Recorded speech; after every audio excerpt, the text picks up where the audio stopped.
Hello दोस्तों, स्वागत है आप सबका एग्जाम सत्र यूट्यूब चैनल में। एक स्टूडेंट ने मुझसे रिक्वेस्ट की थी कि एंगल ऑफ डेविएशन का फॉर्मूला डिराइव करना बता दीजिए, उसको समझ में नहीं आ रहा था। तो उसको देखते हुए वीडियो लेकर आए हैं। आप लोग के लिए भी ये वीडियो है और उस बच्चे के लिए भी वीडियो है, देखिएगा और समझिएगा। मेन जो डेरिवेशन है वो 2-3 मिनट का खेल है, हो जाएगा। उसके पहले छोटी छोटी बातें आप लोग को समझा देते हैं होगा कैसा। ठीक है, प्रिज्म पर जो एंगल ऑफ डेविएशन बनेगा उसके लिए हमें फॉर्मूला डिराइव करना है। ठीक है, तो पहले छोटी छोटी बातें एक दो समझ लीजिए।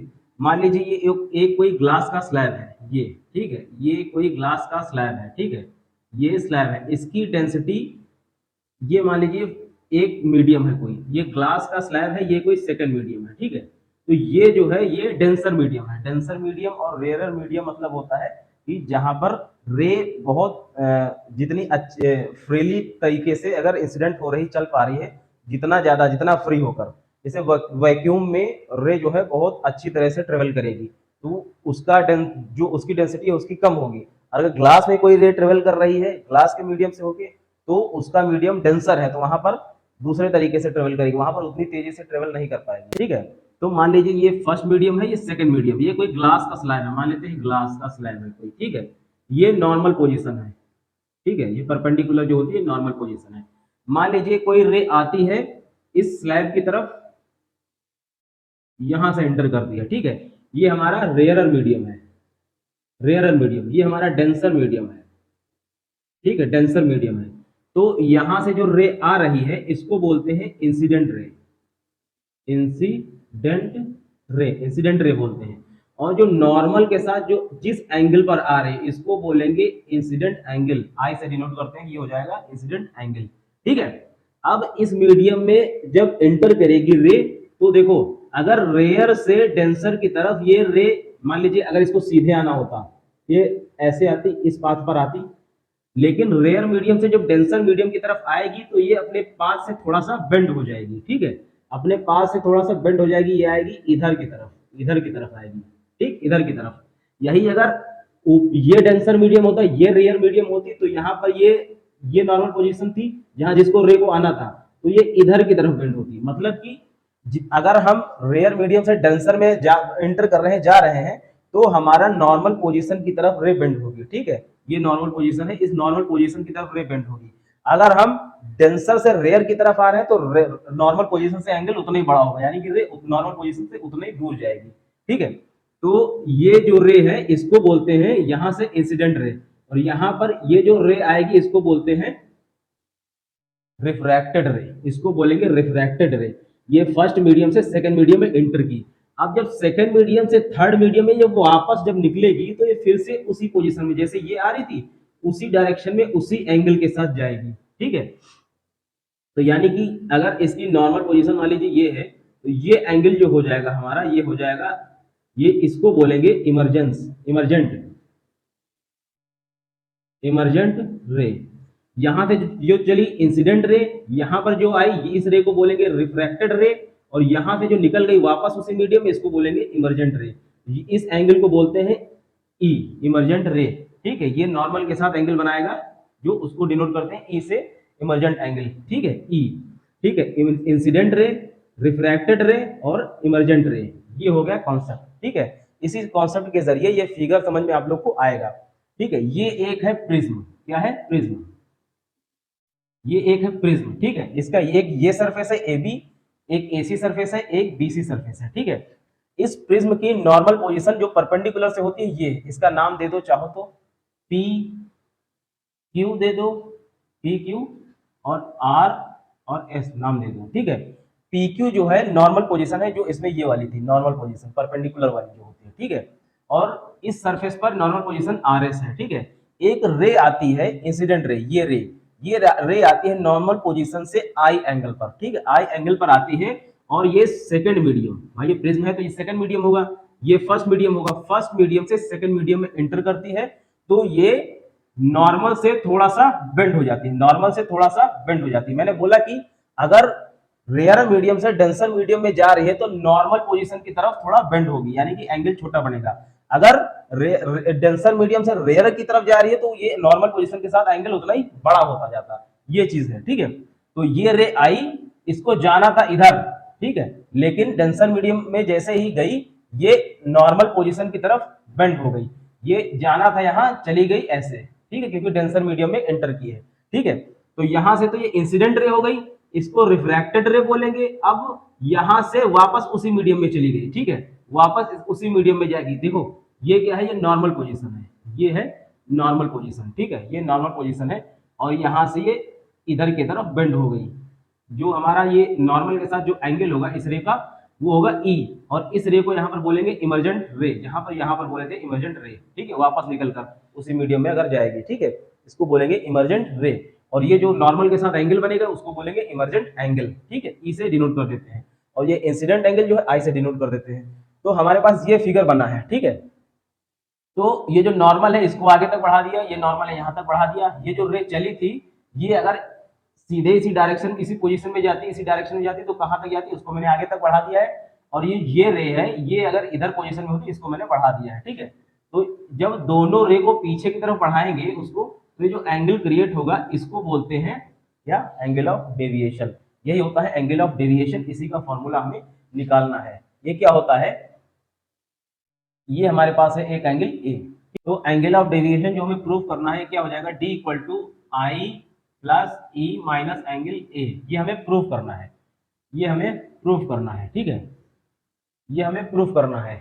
Angle of deviation D equal to I plus E minus angle A, ये हमें प्रूव करना है। तो प्रूव करने के लिए सबसे पहले क्या करेंगे, सबसे पहले ट्रायंगल देखते हैं D O E. In triangle D O E, D O E में देखो D1 प्लस D2 क्या हो जाएगा, D1 plus D2 equal to D। Exterior angle, exterior angle, exterior angle, ये आप लोगों ने मैथ में पढ़ा होगा। अगर जैसे कोई ट्रायंगल है, ट्रायंगल में किसी एक साइड को अगर आगे की तरफ बढ़ा दिया जाए तो जो एंगल बनता है उस साइड के साथ एक्सटीरियर वाला, वो ट्रायंगल के अंदर उसके एडजेसेंट एंगल को छोड़कर बाकी दो एंगल के सम के इक्वल होता है। यानी कि ये अगर ए है, ये बी है, सी है, तो क्या हो जाएगा, angle A equal to angle B plus angle C. ये कॉन्सेप्ट होता है एक्सटीरियर एंगल का, ठीक है। तो इस ट्रायंगल के अंदर जो एंगल डी ओ ई है, इसके अंदर ये जो लाइन है इस ट्रायंगल की, ये साइड, इस साइड को आगे की तरफ बढ़ाया गया है तो एक्सटीरियर एंगल डी होगा। डी इक्वल टू ये वाला एंगल छोड़कर D1 प्लस D2, ये हमारा हो गया। D equal to D1 plus D2 ये हो गया, ये हमारा हो गया।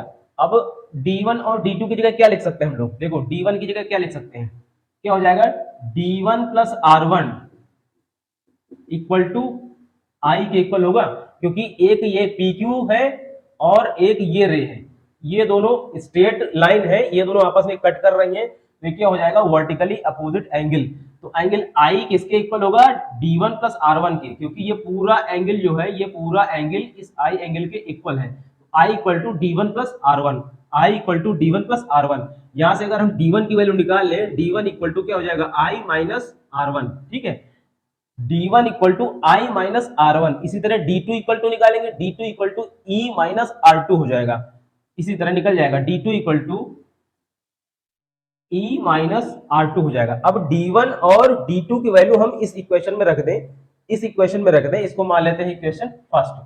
D1 और D2 की वैल्यू इस इक्वेशन में रख देते हैं, क्या रखेंगे, क्या हो जाएगा, D इक्वल टू क्या हो जाएगा, D1 की जगह रख दें, D1 की जगह क्या रख दें, I minus R1 plus D2 की जगह क्या रख दे, E माइनस R2।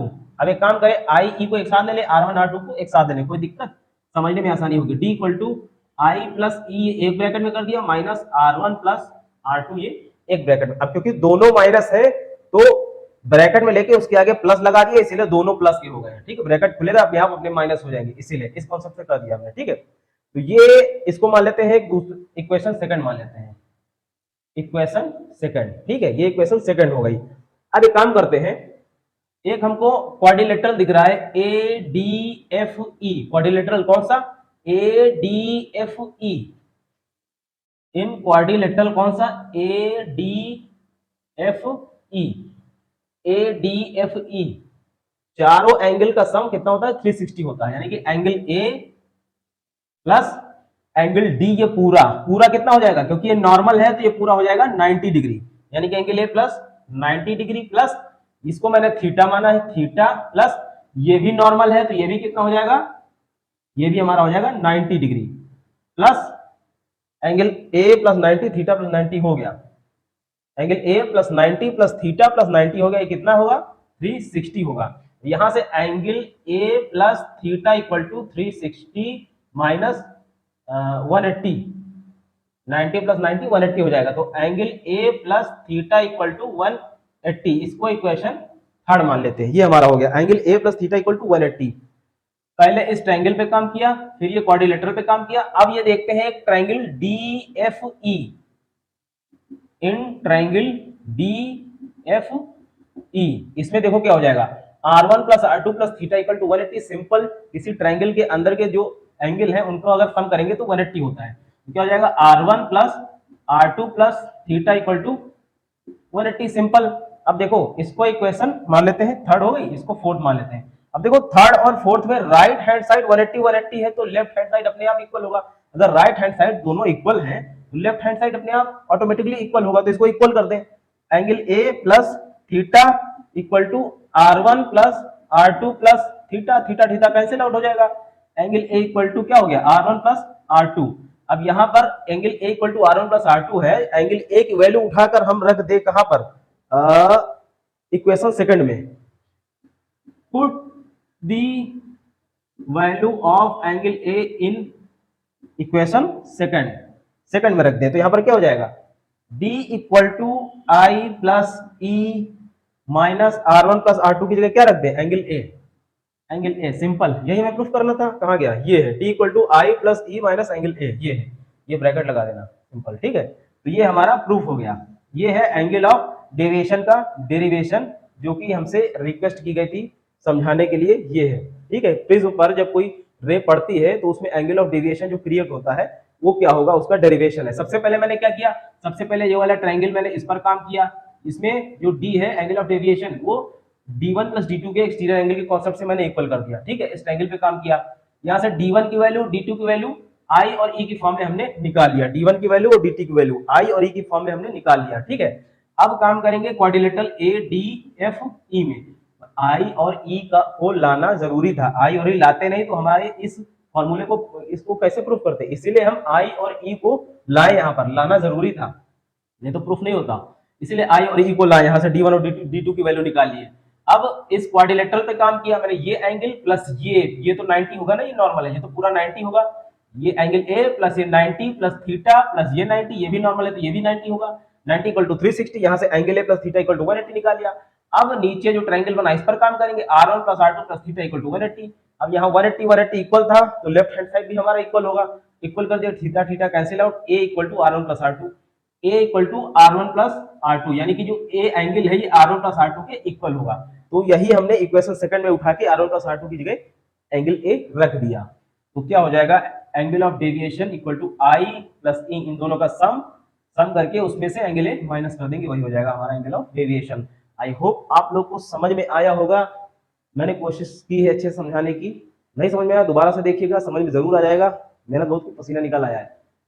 तो इसी बात पे वीडियो को लाइक कर दीजिएगा और हो सके तो फ्रेंड में शेयर कर दीजिएगा, हमारे चैनल एग्जाम सत्र को सब्सक्राइब कर दीजिएगा। ऐसे वीडियो आपके लिए लाते रहेंगे डिमांड के अकॉर्डिंग, या फिर हमें कुछ अच्छा लगेगा समझ में आएगा तो जो समझेंगे आपके लिए ज़रूरी है, वो आपके लिए ऐसे ही लाते रहेंगे। मिलते हैं नेक्स्ट वीडियो में, तब तक के लिए बाय बाय।